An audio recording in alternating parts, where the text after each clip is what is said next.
Roth, Air Services Portfolio Director at SGS. Welcome to SGS Tech Talks, your brief download on the latest sampling, analytical, and field technologies. Today we have Ed Stuber, who will be talking about a contaminant of emerging concern, ethylene oxide. Well, thanks, Julia. And as Julia mentioned, my name is Ed Stuber. I'm a CIH and the portfolio lead for industrial hygiene here at SGS Boston, North America. And I would also like to welcome everyone who's tuning in today for this webinar. And this is going to be our first Tech Talk of 2023.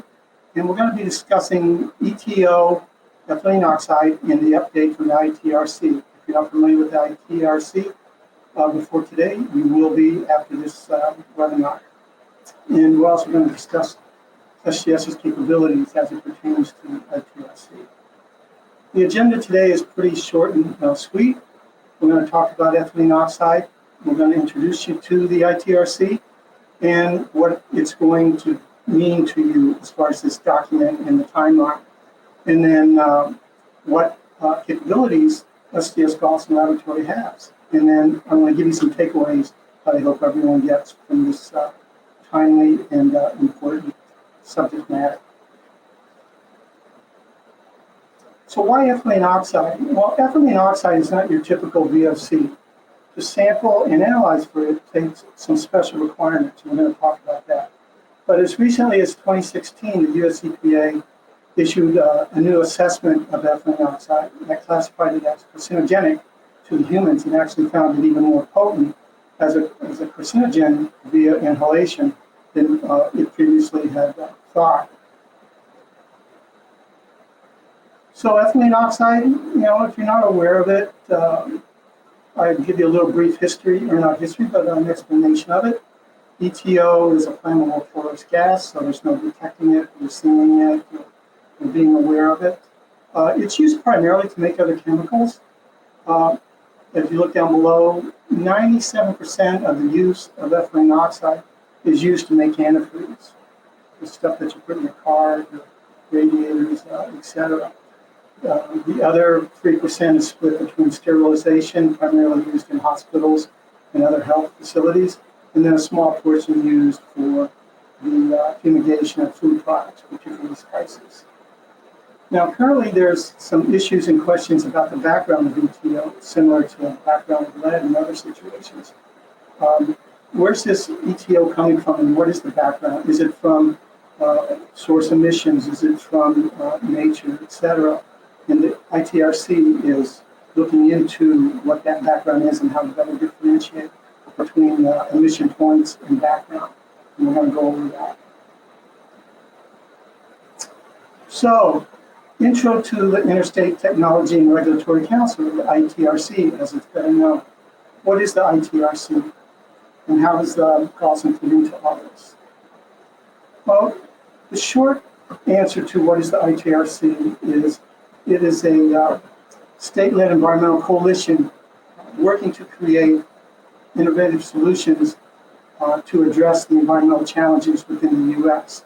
It is represented by all 50 states, and membership is really quite a conglomerate: state, federal, tribal agencies, stakeholders, academia, public, private sectors, you name it, they have it on their coalition.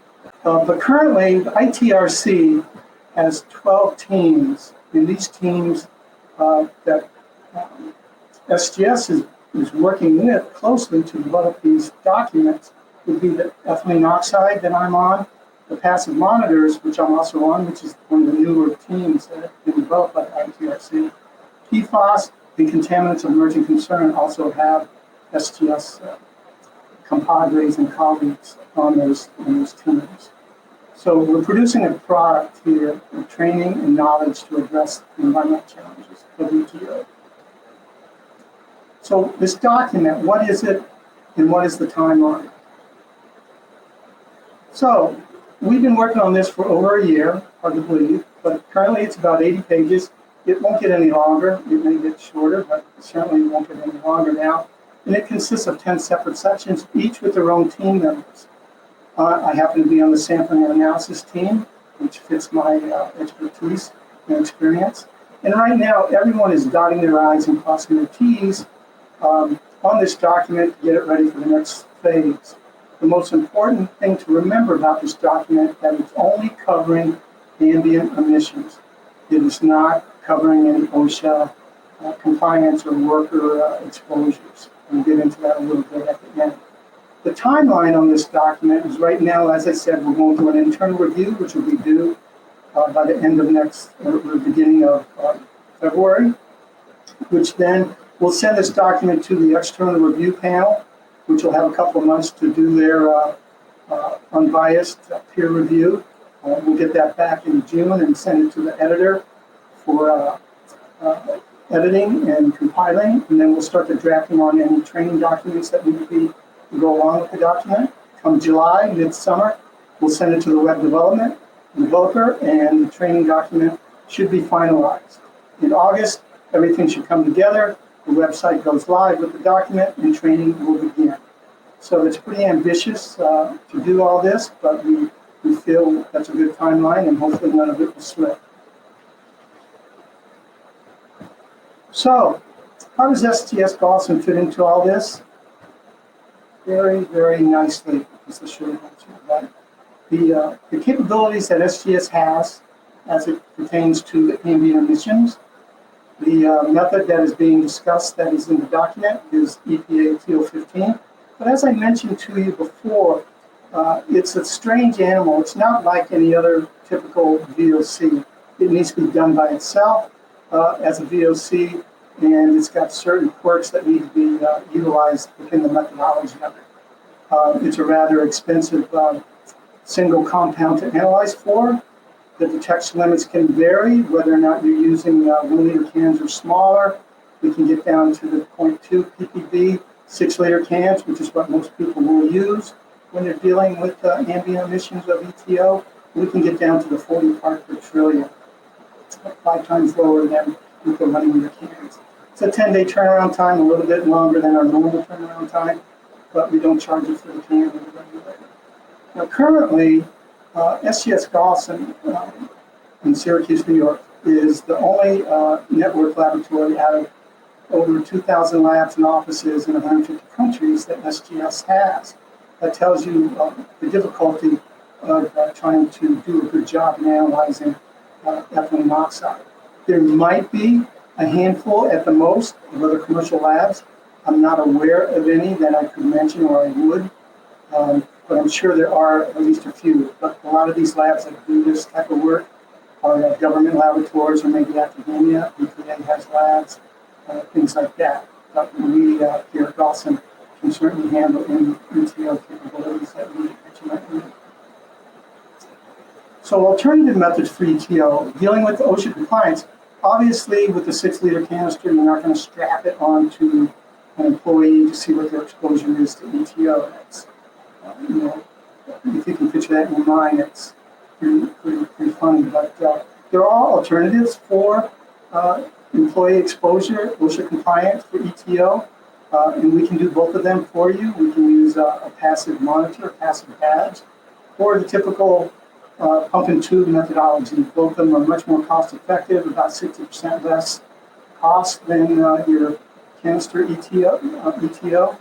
And this used to be a problem until recently, where there was an unknown bias, high bias, that was finally figured out and overcome. And that was the coelution of ethylene oxide with trans-tube butene. That is no longer a problem. I'm not sure if that's widespread knowledge or not, but it's something that Gaussen worked out through multiple samples that were collected out of various sites for the EPA. Pretty proud of what we did with that. So important takeaways on this. You can see the OSHA workplace permissible exposure limit, 1 ppm over an 8-hour, versus the EPA public health, which is 0.2 ppb. That's quite a big difference if you can see that. Our limits, when you're using a less than 6 liter can for EPA TO15, is right at the public health EPA guideline, 0.2. Most people will be using the 6-liter canister and getting down to that 0.04 part per trillion or part per billion, 40 part per trillion range.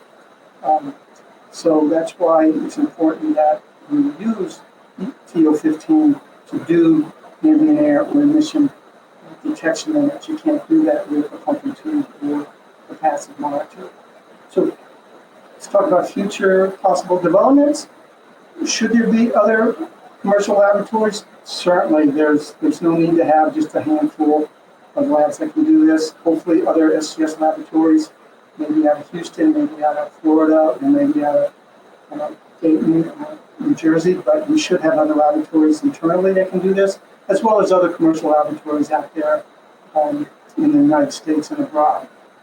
Also, we being the ITRC, keeping an eye on the EPA as they are moving towards a proposed rule that would establish new ethylene oxide standards that would limit ethylene oxide from sterilization plants. And if this comes out before our document comes out, maybe finalized in August, we'll probably have to make some addendums to that. But as of right now, we're just keeping an eye on that. So that's it for ETO. And as I said, it's a different animal. It is a VOC, but it's a different animal than other VOCs. But I do just want to mention here briefly at the very end that we can also, we're not just a laboratory. We're not going to give you a square peg that's going to fit in your round hole that you need. Other companies, they can only do certain things and have certain methodologies, and that's what they offer you, whether it's the best fit for your application or not. We don't do that. We're much different. We have capabilities of analyzing over 100 different VOCs using a wide variety of methodologies. We go through these right here very quickly. We can give you passive badges. We can give you multiple types of passive badges. We can give you the traditional pumping tube. You can go passive TV tubes, thermal desorption tubes passively, and AirShark. Both of those are for benchline monitoring around refineries, EPA 325 for benzene. We talked about evacuating canisters for traditional TO15, in addition to the ethylene oxide. We can do TV pump and tube, TO17 for VOCs to supplement canisters. We have SmartSense, which we have over 4,000 of these units in place in every single school classroom in Boston, doing indoor air quality, continuously monitoring for CO, PM, temperature, humidity, VOCs, etc., anything you might need with our SmartSense units. We have indoor air quality kits for lead, for well, if you need those types of applications. And finally, we do have handheld direct read instruments for screening, for leak detection, for determining what might be there before you get into sampling analysis by the laboratory. Those are all rental products that we can offer. And in addition to that, our sister environmental labs can analyze for VOCs in wastewater and drinking water, soils and hazardous waste. Maybe PFAS is something that you're concerned about. We can help you there. And vapor intrusion is also another area of expertise that we have. So in closing, with the other opportunities that we have with VOCs, we want to make available for you in the near future our matrix of technology that will have outlined in more detail of all these different procedures and how that can help you with your application for determining VOCs. Not your typical air laboratory, like research and accuracy. So I want to thank you for taking the time today to attend this important and current topic. My email contact information is right here. Any questions, please send me an email, drop me a line. I love getting questions. I love to try to answer these questions in a timely manner for you. And I just would like to thank you again, and please stay tuned for future SGS Tech Talks. Thanks.